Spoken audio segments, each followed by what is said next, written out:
Hello everybody, welcome to the Friday at 6 talk show, the best talk show about startups in the whole wild world. Tonight we're here at the office of Barcoo. We're live from Berlin.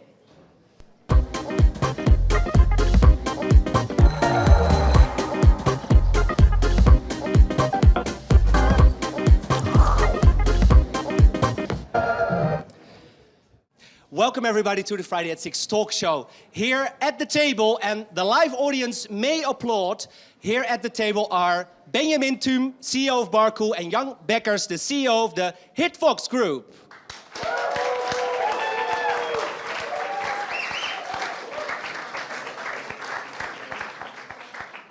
We're going to talk with them about their product. We're going to talk about their founder's career. But we'll start off with something that is going on right now in both of their companies. Namely, how are you going to make money with apps? Because this is the topic of this interview. They're both involved in apps, both in a very different way. But, of course, they have to make money. Because even Berlin startups sometimes have to make money. Jan Beckers, CEO of Hitfox Group. How do you make money with apps? And tell us first what it exactly is that you do. So basically Hitfox itself is an incubator, and we have two companies in the space of mobile app distribution, and the revenue model for them is pretty simple. So we get paid whenever one of the 80 partners, we have 80 mobile game publishers, gets one download. So for every download we get about $1 to $2. And then some of the partners get up to 1 million downloads from us per month. Wow, that sounds pretty simple. Why doesn't everybody do that? Probably the revenue model itself may be simple, but then to build the global network around that and the technology, that's probably the harder part in our case compared to the revenue model. Yeah. Benjamin, you are in the top 10 of most downloaded iOS apps in Germany in the history. On the 9th place you have? Exactly. Yeah, so I mean, we are here at the table with one of the most epic companies in Berlin. But then the question is, of course, do you make money? Of course we make money. So basically Barcoo is all about the products that are around you. It's about shampoos, it's about food, it's about drink. Whatever we buy every day, whatever is on the table every day, you can scan it and you get information about the product. You get price information, you get health information, you get sustainability information and whatnot. And what we do is that we offer the app for free to get maximum reach, and then we put some clever advertisement on it. So basically when you scan a beer, for example, you will get advertisement for other beers. That's what we do. And I think that one of the most remarkable things about your company is that you started in 2008, when we were all walking around with like these Nokias, right, with very small screens. The iPhone wasn't even there when you started with this purely mobile product. Can you tell in short, because as you said, you're scanning products in supermarkets, for example, how has this whole product developed in your eyes, and especially better, what's the future? So yeah, at the beginning it was incredibly hard because we were developing the app for J2ME clients, for weird Sony Ericsson phones. I hear people laughing in the background. Yeah, Symbian client for Nokia Symbian. phones. It was horrible. But then fortunately Android came in and the iPhone, and now it's so much easier and better. And well, it developed over the time in quite a good way because we were just always adding more information. For example, you get a CO2 footprint, you get a water footprint now about the product. Gamification? And not yet so much, but in the future actually a lot. Aha, okay. How do you know that? Well, because I prepare. But that's not public news. Oh, it's not public? Oh, all right. I think this is a record. Within 3 minutes, we have made some news. Tell us a little bit more about these plans that you have. Come on, it's now on the table anyway. Exactly. So basically what we realized is when we tell people, scan this beer and you get kind of whatever nutritional values, it might be not as interesting for beer, you know? So we were testing out one thing, and that is just scan 9 other beers and you become the beer king of Barcoo, for example. Yeah. And then you get a badge and then you can post it on Facebook, and people are doing that extremely, like a lot. Because I think what you're aiming at is viral growth, right? Because now people have this individual thing, they look into their app and they see products, you know, what it's in it, and also they can compare with other products, but it's not something that you so easily share with other people, right? Exactly. And we also realized that we do so much content work. We have great content. You have the You have the editors best here. wine guide ever in the whole world. But people, of course, it's a hard thing to reach the content because they have to scan a wine at first, and then we have to know it is a wine, and then maybe it's at the bottom there's a wine guide. So what we'll do in the future is that we will add more educational things, so that you do a wine course, maybe a 4-day Barcoo wine course, and then people will be a community aspect. We'll see, I guess so. Jan, you are a serial entrepreneur in Berlin, which is pretty special because, of course, there are others, but most of the people that we've seen over the past years are funding their company for the first time.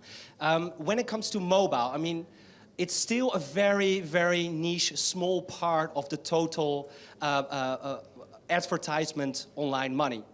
Where do you see it going? Actually, if you look at the game space, which is, I would say, like sometimes 2 to 3 years ahead in terms of mobile, then that's not that small. So for gaming, probably already 25% of the money goes in mobile advertising. And I think what you can expect for other verticals is that other verticals will just follow the path. And if you look at what's happening in gaming now, where mobile companies are disrupting the Facebook companies that were disrupting before, the online gaming companies that were disrupting the traditional gaming companies, then you can just see mobile is really a revolution now, and gaming is probably the first vertical to get that. Yeah, okay, so gaming is before the cycle is really going there. At the same time, 20% of not a lot, you know, is in the end also still very little. I mean, this story we've heard 2 or 3 years, it was exactly the same. They also said in 2 or 3 years, mobile advertisement is going to be huge. And now you say again, is going to be huge. So when is it really going to deliver? Actually, looking at the numbers of the companies we serve, it is already delivering. Okay. So there, it is. Now I'm really curious because you have all these analytics. You have all these analytics. Share a little bit of what you see daily. What we can see, and this is not our customer data, there are companies that you never heard of that have barely not existed 2 years ago, and now they make about 2 to 3 million in revenues in the App Store per day. And this is gaming companies that were not relevant 2 years ago. So, and because they earn so much money, they're willing to spend as well. And so I would say in the general internet, mobile is still like hot and a trend. In gaming, it's there. And it's becoming the dominant platform. Okay. A little bit about you personally. Because the longer I have spent time here in Germany, the more I'm convinced of the fact that Germans are difficult in taking risks. And you have already founded 5 companies or so. What moment in your life decided you to take on all this risk and to fail maybe even? It wasn't that much of a risk for me because I started doing my studies on the side. And at that time, I was 20, it was not about like creating a big company, not the next Facebook, not the next Google. I just wanted to organize the best parties in the student city, Münster, where I lived. And so I started with something that was a lot of fun on the side. And it turned out, hey, being an entrepreneur is fun. And when I reached the limits of what I could have reached in the party business in Münster, then I said like, hey, what's next? And by that time, it wasn't almost a risk because I knew I could do it. Yeah. And then I think starting early on the side is probably the most risk-averse way to become an entrepreneur. Yeah. And it could even work for people that are in their jobs, that they start something little on their side without too much risk, see, is it growing, is it not growing, and then just go full-time. Okay, so there wasn't like the moment in your life when you thought, okay, I'm not going to work at a boring bank or at a law firm or wherever. I'm really going to start my own company. There wasn't one spark that really, you know, enlightened you? Probably it was very enlightening when you are in your studies, organize these parties on the side and see like you're earning more, you're having much more fun than you could ever have if you go to McKinsey or whatever. I think that was the moment where I said like, okay, why should I go the employed route? Yeah. Benjamin, Ben, you were at McKinsey, you did consultancy work. BCG. And for the Boston Consultancy Group or only for BCG? For Boston Consulting Group and Deloitte. Yeah. And you quit, you left. You also founded something yourself. Why did you do that? Because first of all, I guess the seed was always in me, and with my co-founders, we were talking about it all the time since we were 18 or 17, I guess. And so it was always clear that we want to do it one day. Actually, at that point, when I was working for the consultancies, I did not expect it anymore to happen. But then I was so annoyed by this huge load of work that you have to do 80 hours a week and weekends, and it was just often crappy work for customers you didn't care for.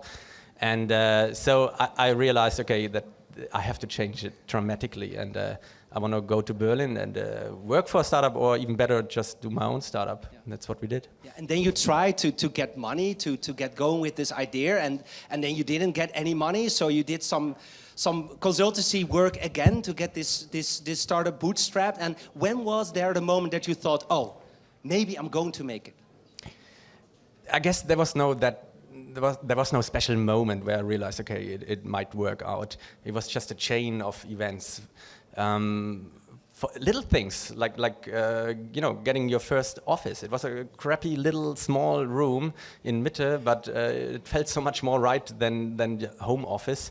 Then, for example, that when we started the nutritional light, the Lebensmittelampel, our first TV appearances, that was just amazing. Then our iOS release, and then our first customer. So it was just a chain of convincing moments. And now, as the highlight of your career, appearing at Friday at 6, of course. Obviously. Jan, can you share some thoughts about what's going on at this moment in Berlin? Because I'm still not tired talking about it, although we're talking about it every show. Because I'm under the impression that people are becoming skeptical about if there's really something going on, and even more skeptical than they were at the end of 2012, because people are, as we started this conversation now, actually thinking about, okay, shit, I have to make money. So what's your assessment about, what factors do you see where you think, okay, maybe it will be something? I arrived 2008 in Berlin to start companies here, and at that time it felt like the amount of entrepreneurs that were mingling on the events was just as big as the people now here in this room. So since then, I could see the scene really developing in instead of hundreds of entrepreneurs, now we have thousands. And then the always upcoming question with all the hype is, are there also startups that eventually we will make it big and that will make money? And I think there are probably a lot of startups that make money, that now draw a lot of talent also in growing crazily, not only Zalando, but also probably 20, 30 other startups. And then there are a lot of startups that are very early, that are maybe a bit like your company in 2008.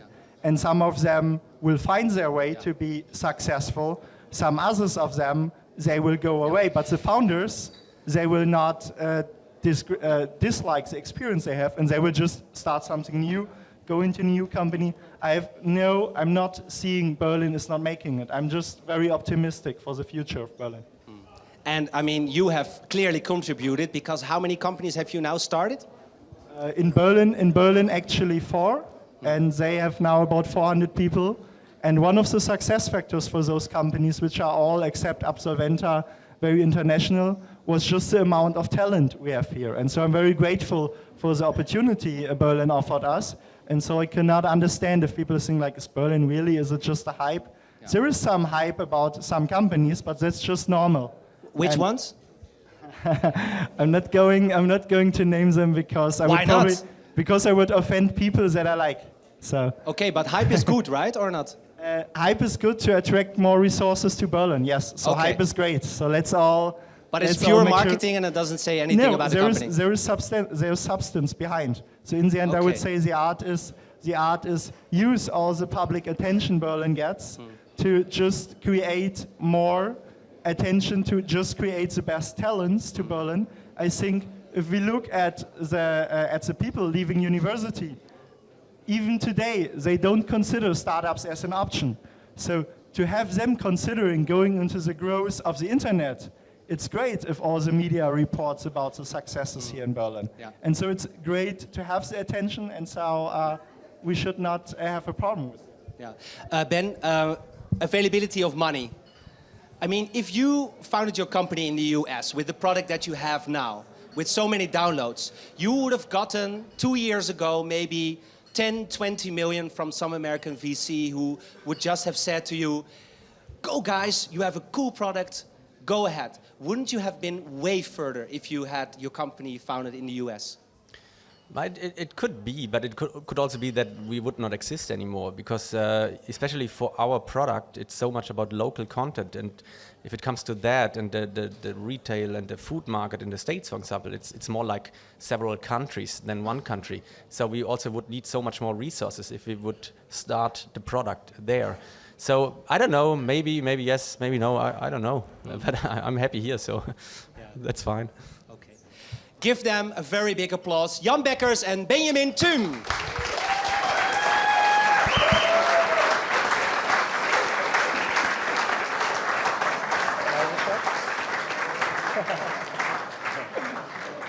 Okay, it's now time to take a shot.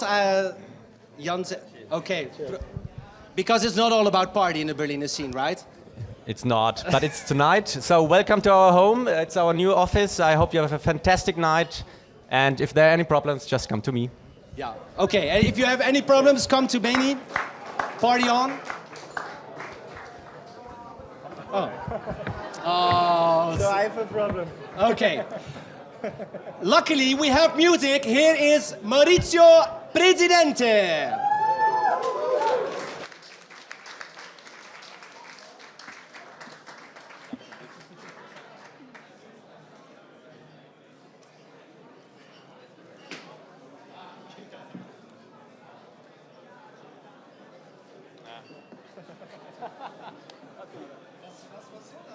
Ich weiß nicht, ich müsste mixen davor. Ja, Party on.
wel heel snel, ja.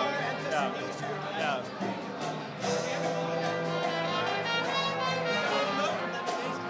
Ja, super cool. Echt heel cool. Zo, hoe het allemaal... Oh, het is echt zo. Bam, bam, bam. Heel tof. Ja, heel tof. Ja.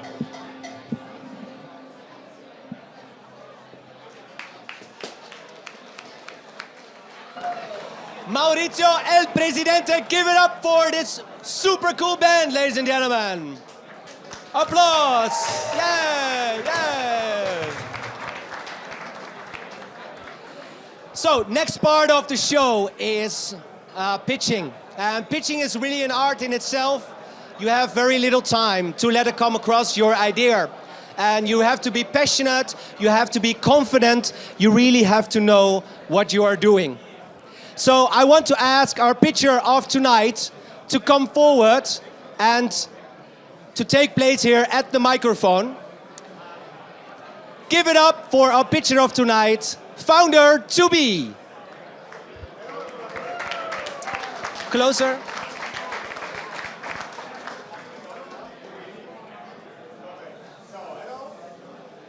Thank you very much for your attention. This is very important to most of you guys.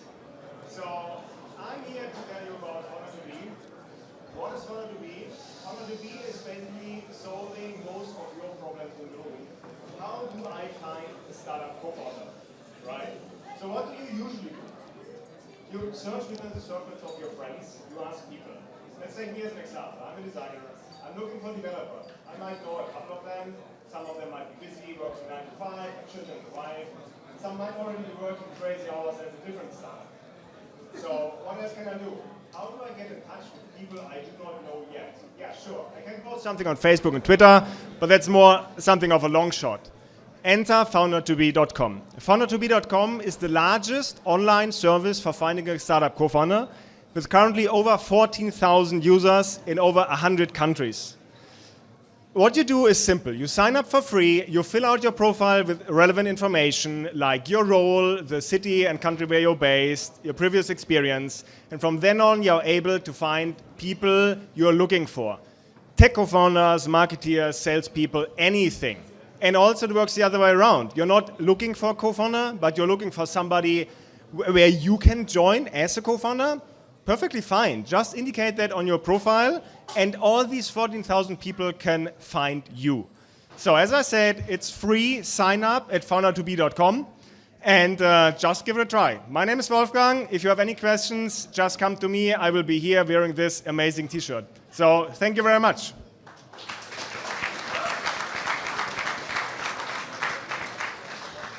I would say that from 0 to 10, this was absolutely an 8. This was very good. Give him another big round of applause, ladies and gentlemen. Very good. For the next part of our show, I would like to have some attention, because this founder started Gidsy, a company, and the Gidsy is going to disappear. It's now going to be GetyourGuide. And what the future will be of this founder of Gidsy, Edial Dekker, we're now going to hear. Please give it up for the CEO of Gidsy, Edial Dekker.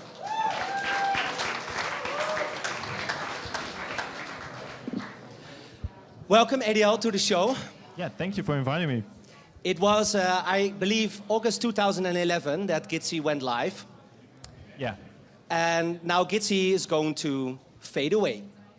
Yeah, we will. In some ways we will, yeah. In other ways we will not, but yes. And why have you decided to stop with Gidsy and to become head of mobile of GetyourGuide? Yeah. So first of all, it's not just me, right? The whole team, like, is part of 11 other GetyourGuide people. now. Yes.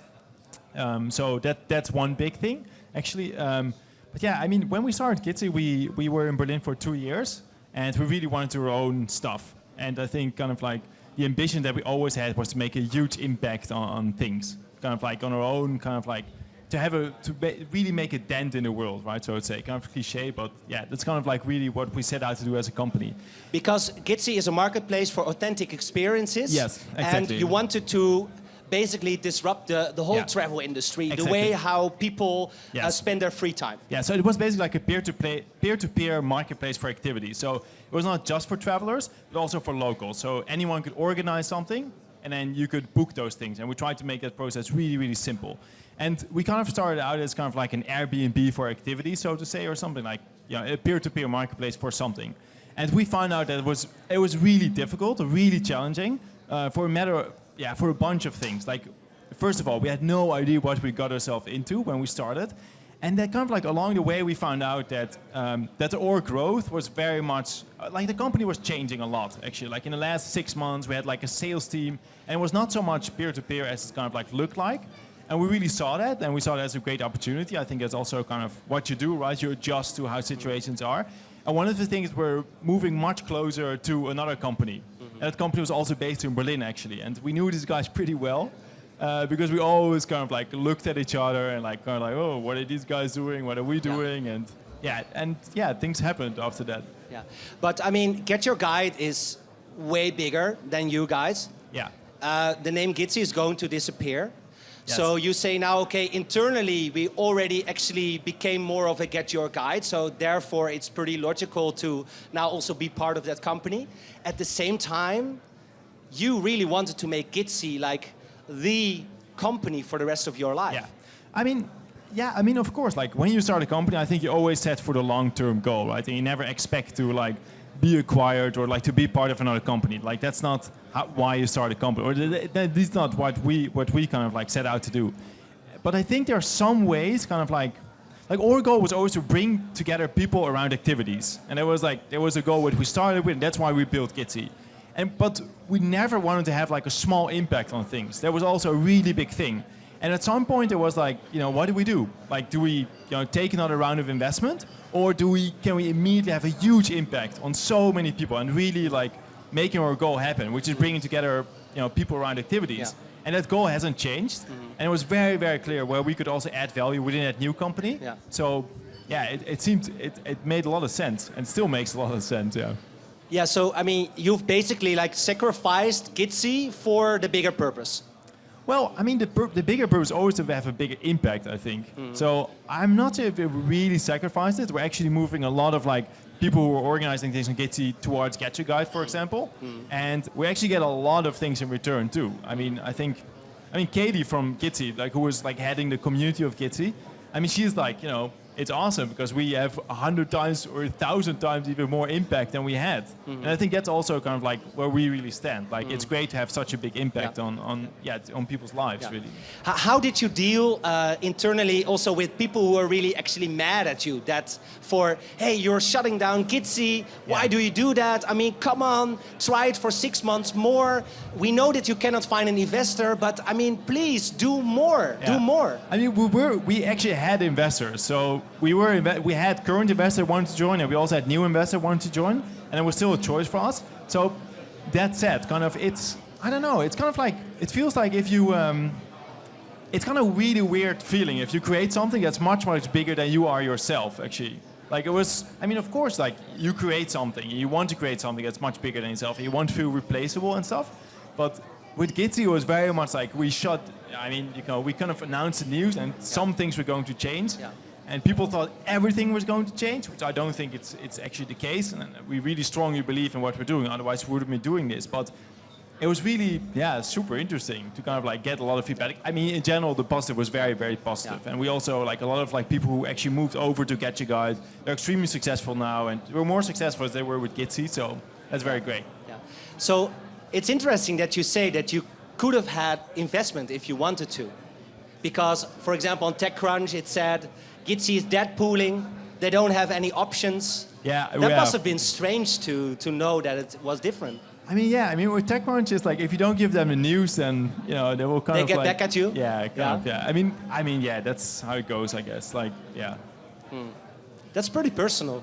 It is pretty personal. Yeah, I mean, I think the whole process of like starting a company, hiring people, everything is very personal, right? It always is, and that's great too. Like that's also what Jan said, right? It is about, in the end, it's about the people. And if that's not real or that's not honest or whatever, then it is about everything is about people. Can you name me the biggest takeaway after the past 2 years? What have you learned that you maybe would have done differently? I mean, I don't know. There's like a bazillion things, right? It's like, obviously within Gidsy, we would have like done things very differently, like, or kind of like sense of like how to grow. like, it was never our ambition that lacked. Let's put it like that. Yeah. I think our ambition was very, very, very, very aggressive and too aggressive. Like, we should have scaled slower, for example. We should have like focused more on cities. We should have like be more. Because in the end, you had 40 cities. Yeah. And Well, that sounded amazing, but yeah, it's Yeah. also kind of hard to divide your attention. Exactly. I mean, setting up the right KPIs is one thing. I mean, there's so many things. Like, I can write a book about it. Did you even know about KPIs before you started? I mean, no, not really. I mean, yeah, of course. I mean, some of them, right? But we didn't know the KPIs for marketplaces, for example, like something like that, or you know, And whatever. your like- investors also didn't help you with these kind of things? Of course, like yeah, everyone. We had great investors also, right? Like yes, of course, yeah. Yeah. But I mean, it's for me. I mean, you had Alex Jung and Eric Wildforce as personal friends, so to say, who really helped you through this still whole friends, process. yeah. They're still friends, luckily for you. But I mean, how is it then possible that over the course of 2 years that you're kind of so stuck into this process that you cannot step out and really iterate drastically, so to say? I mean, we did a lot of changes actually within Gidsy. Like that's also some of the things that I know maybe not everyone has seen, but we actually were going through a change like every 3 months, like a lot of them. Like our sales team was them like Yeah, but you online didn't say, marketing. for example, okay, we have 40 cities now, shut down 30 Yeah. cities and focus back to 10. We did. I mean, we did. Like, we very much focused on Berlin, for example. okay. Like, we did. Like, Okay. I think also a lot of those decisions that you make, it's like I said, like sometimes you create something that's bigger than you are, and kind of like it kind of creates its own stories and goes around. But yeah, we were changing a lot, like internally, yeah, for sure, which is natural, I think, as a company. I think it's awesome that you came here out tonight, and I know that tonight is your last, so to say, Gidsy team retreat. Yeah, You're going to leave us also now to go to this team retreat, but I really want to thank you for coming out and sharing the story with us. No problem at all. Yeah. Thank you, Edial Dekker.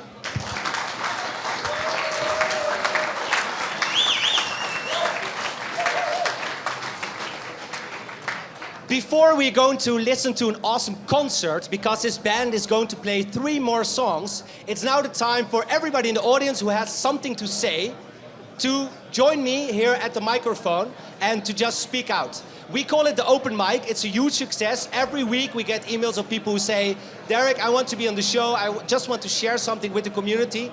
And then, of course, you're more than welcome. This is a community-driven platform for all of the people in startups in Berlin. So give it up for the open mic.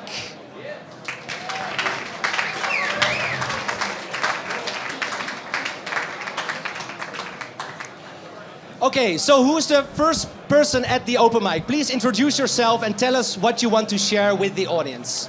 Hi, my name is Ben. I'm working with Deutsche Telekom Medien, and we are hosting together with Barcoo actually this event here. You might have seen like the booth over there. It's Such dich grün, tell it's green. It's a portal, it's a green portal where you can find local businesses which offer organic or bio services or sustainable fair trade products. And just check it out. You can find over there some vodka shots, of course, regional vodka from Berlin and organic vodka as well. Okay, so Deutsche Telekom is throwing vodka at us tonight. Yes. Very good. Okay, good. Thank you so much. Thank Give you. them a warm welcome. And one more thing. Oh, I just want to thank you as we are hosting this together with Barcoo. I just want to give a big thank you to you guys for being here and doing such a fantastic job. So everybody, join me, give a warm welcome and a warm thank you for those guys, please.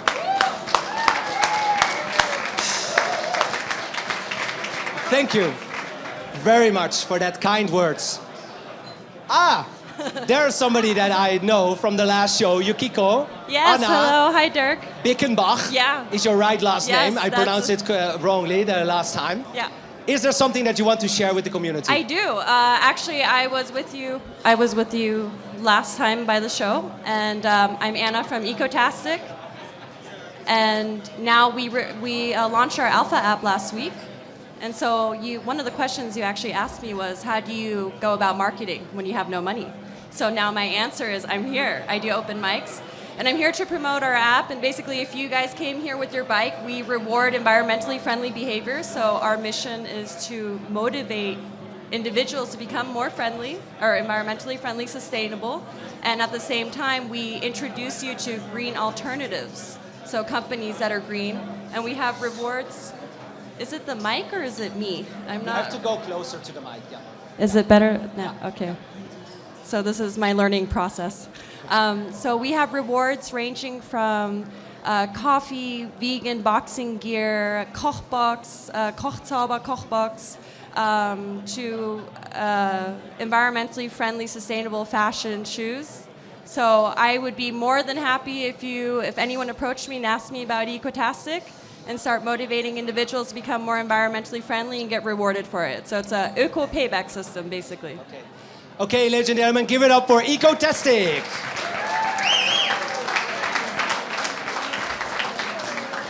For me, it's really exciting because I don't know who's going to show up next, so it's always kind of improvising. Is there somebody who wants to come to the open mic and share something with us? Ah, very good. Hi, Hi. I'm the creator of Flux. Flux is the mobile inbox for all networks. And Flux is the first tool that lets you really forget about the networks and focus on your people you care about. And we're looking for angel investors, and we're looking for people who want to use this. And you can sign up for the beta at flux.ntr.io. Okay, thank you so much. Bye. All angel investors in Berlin, go to this guy. And maybe the band can also start preparing for the next performance because we're almost going to start. New people, very good. Who are you? No, I know you. Hi, Emily. Hi, how are you? I'm good. No, I'm good. And who's this? Sophie, yes. Yeah. Okay, tell us, what do you have for us in store? Well, actually, speaking of angel investors, if anyone is an angel investor or wants to be an angel investor, Startup Bootcamp is running an angel bootcamp. That's happening next week, so Friday and Saturday. You need to apply, so head to angelsbootcamp.org. So you'll be able to meet and network with lots of different angel investors and also learn really important information for being an angel investor. Yeah. And we've also got another event happening next Friday, which is Term Sheet Battle. So for those that are looking for investors and that need to know how to negotiate a term sheet, this is the most perfect event for you to be attending. Yeah. So I heard that it's one of the most requested things for young entrepreneurs is, okay, maybe I think I need investment, not always the case, but sometimes it is. What do I do when I go into this conversation with a VC, right? absolutely, Right. absolutely. So we have Christian Nagel on stage from Early Bird, yep. and also Naram Shan from Go Euro, Yep. and they are going to be negotiating live. So it's very, very important to see that if you are looking for funding. Okay. And Sophie has one small more announcement. Yeah, hi guys, I'm Sophie. I work for Startup Bootcamp. We are an accelerator. We have programs all over Europe, and actually our deadline for the Berlin program is this Sunday at midnight. And Sunday at midnight, deadline. thank you. And yeah, if you know any awesome startups that should apply, or if you're an awesome startup yourself, you should check it out. If you have any questions about the program, come up and talk to me. And yeah, guys, I can tell you it's going to be really, really cool. Like, we have awesome mentors on board, and we just found an awesome new home. Thank you. Thank you, Sophie. Okay, we have still people left here in line who want to announce something. Please go ahead. Yeah, hi. I'm Marek. I'm the CEO of Creative Quantum, and I want to announce with Dirk and Jeremy the next Friday at 6 summer special. And we plan this to... Hi. So I want to announce the Friday at 6 summer special, and this will take place in 2 months at the Humboldt Innovation, and there is a spin-off zone, and there we will invite developers, founders, and so on. And you're very welcome to join us in 2 months. This will be the last Friday in July. And yeah, you got, this is a event founded by, organized by founders. So 4 founders, and we will do it for a cheap price. You can buy a ticket for even €9. and you give beer, and we do a grill fest there, and we're very happy to organize this with you. Right. And let me help you a little bit. FridayatSix 44.eventbrite.com for all your tickets. So Yeah. FridayatSix 44.eventbrite.com for all your tickets. And I'm already looking very forward to this show in July. Yeah, we do. We're going to do it together. Right. Okay. Are there any more people who want to announce something? I mean, you will have it on video afterwards. We can send it to you. Small service we gladly provide. No. Okay. So this was the Friday at 6 talk show. Next month, at the end of June, we'll be back with more interviews, more live music. And in the meantime, keep on rocking. It's time now for 3 more songs of the band. And afterwards, there's going to be a DJ. We're going to have a small party here tonight at the office of Barcoo. Thank you so much for watching Friday at 6. See you next month.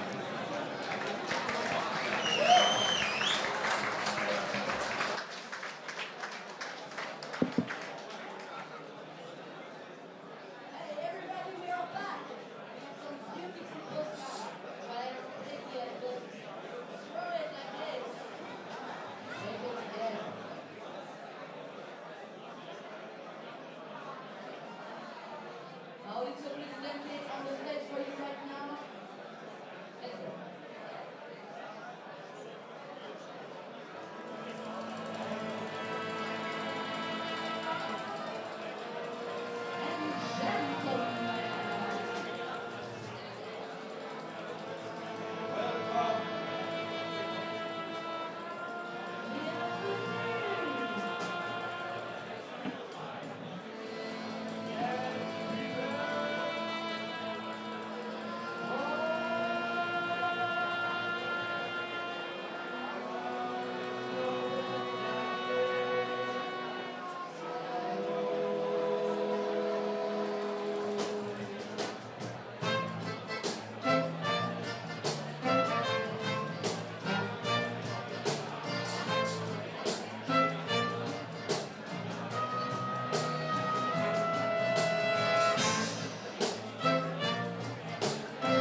Thank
you.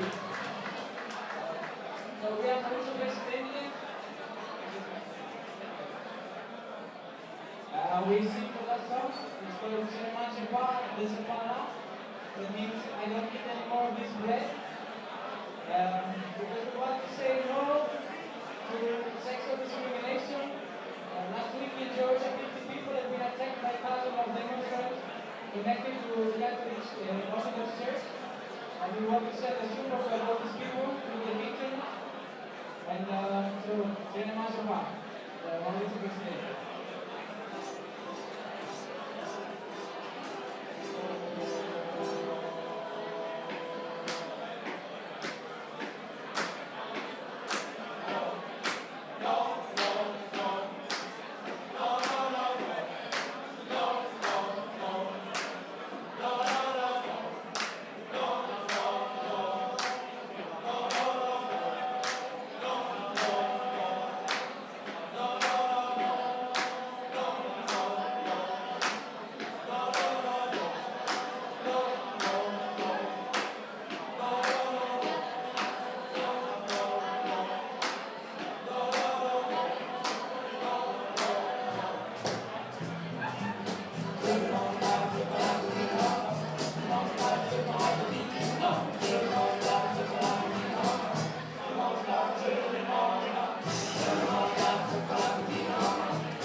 Petit bonhomme qui s'ennuie, je ne mange pas de soupe à l'appétit, non, non.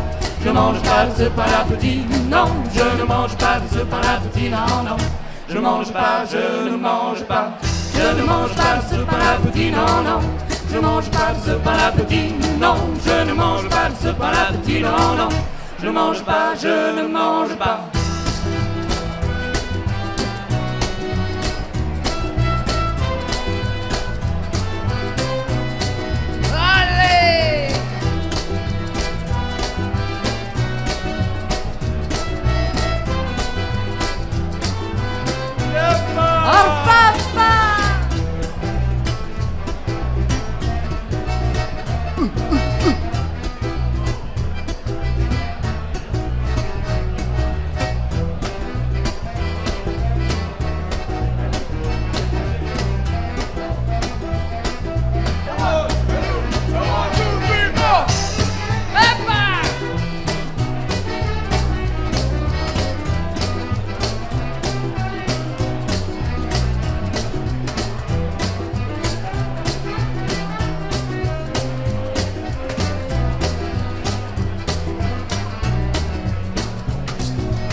Bonhomme qui flottait dans l'air, amarré à une pierre sans pouvoir s'en défaire. À force de flotter, le chemin s'est envolé, laissant derrière lui petit bonhomme qui s'ennuie. Petit bonhomme qui s'ennuie. Petit bonhomme qui s'ennuie. Je ne mange pas de soupe à l'appétit, non, non. Je ne mange pas de soupe à l'appétit, non. Je ne mange pas de soupe à l'appétit, non, non. Je ne mange pas, je ne mange pas. Je ne mange pas de soupe à l'appétit, non, non. Je ne mange pas de soupe à l'appétit, non. Je ne mange pas de soupe à l'appétit, non, non. Je ne mange pas, je ne mange pas.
Je ne mange pas de soupe à l'appétit, non, non. Je ne mange pas de soupe à l'appétit, non. Je ne mange pas de soupe à l'appétit, non, non. Je mange pas, je ne mange pas. Je ne mange pas de soupe à l'appétit, non, non. Je ne mange pas de soupe à l'appétit, non. Je ne mange pas de soupe à l'appétit, non, non. Je ne mange pas, je ne mange pas. Je ne mange pas de soupe à l'appétit, non, non. Je ne mange pas de soupe à l'appétit, non. Je ne mange pas de soupe à l'appétit, non, non. Je ne mange pas, je ne mange pas. Je ne mange pas de soupe à l'appétit, non, non. Je ne mange pas de soupe à l'appétit, non. Je ne mange pas de soupe à l'appétit, non, non. Je ne mange pas, je ne mange pas, non.